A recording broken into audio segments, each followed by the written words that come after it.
The Father, by Bjornstjerne Bjornson.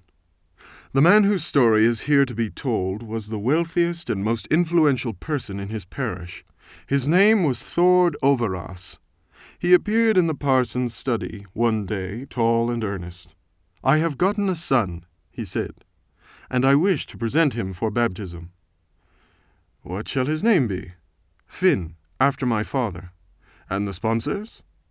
They were mentioned and proved to be the best men and women of Thord's relations in the parish. "Is there anything else?" inquired the parson, and looked up. The peasant hesitated a little. "I should like very much to have him baptized by himself," said he finally. "That is to say, on a weekday?" "Next Saturday at 12 o'clock noon." "Is there anything else?" inquired the parson. "There is nothing else." And the peasant twirled his cap as though he were about to go. Then the parson rose. "There is yet this, however," said he, and walking toward Thord, he took him by the hand and looked gravely into his eyes. "God grant that the child may become a blessing to you." One day, 16 years later, Thord stood once more in the parson's study. "Really, you carry your age astonishingly well, Thord," said the parson, for he saw no change whatever in the man. "That is because I have no troubles," replied Thord. To this the parson said nothing, but after a while he asked, "What is your pleasure this evening?" "I have come this evening about that son of mine who is to be confirmed tomorrow. He is a bright boy." I did not wish to pay the parson until I heard what number the boy would have when he takes his place in the church tomorrow. "He will stand number 1. "So I have heard, and here are $10 for the parson." "Is there anything else I can do for you?" inquired the parson, fixing his eyes on Thord. "There is nothing else." Thord went out. 8 years more rolled by, and then one day a noise was heard outside of the parson's study, for many men were approaching, and at their head was Thord, who entered first. The parson looked up and recognized him. "You come well attended this evening, Thord," said he. "I am here to request that the banns may be published for my son. He is about to marry Karen Storliden, daughter of Gudmund, who stands here beside me." "Why, that is the richest girl in the parish."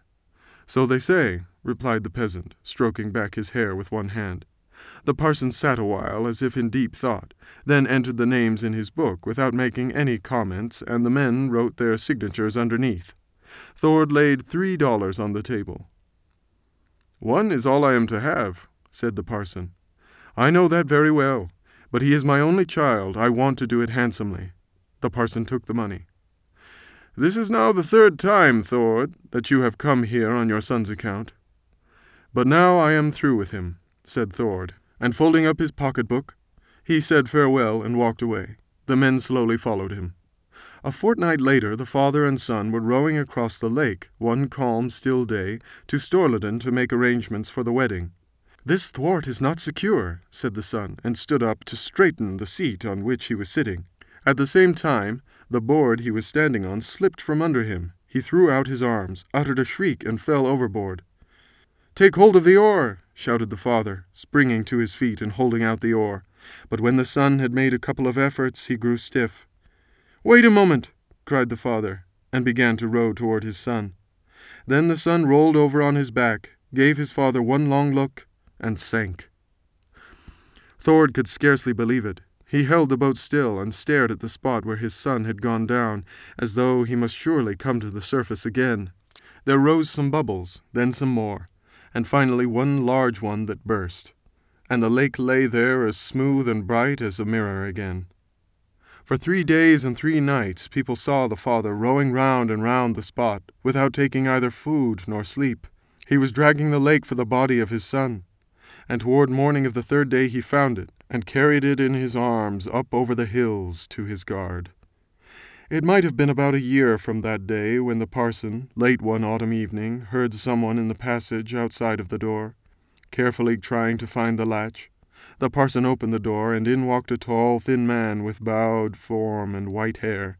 The parson looked long at him before he recognized him. It was Thord. "Are you out walking so late?" said the parson, and stood still in front of him. "Ah, yes, it is late," said Thord, and took a seat. The parson sat down also, as though waiting. A long, long silence followed. At last Thord said, "I have something with me that I should like to give to the poor. I want it to be invested as a legacy in my son's name." He rose, laid some money on the table, and sat down again. The parson counted it. "It is a great deal of money," said he.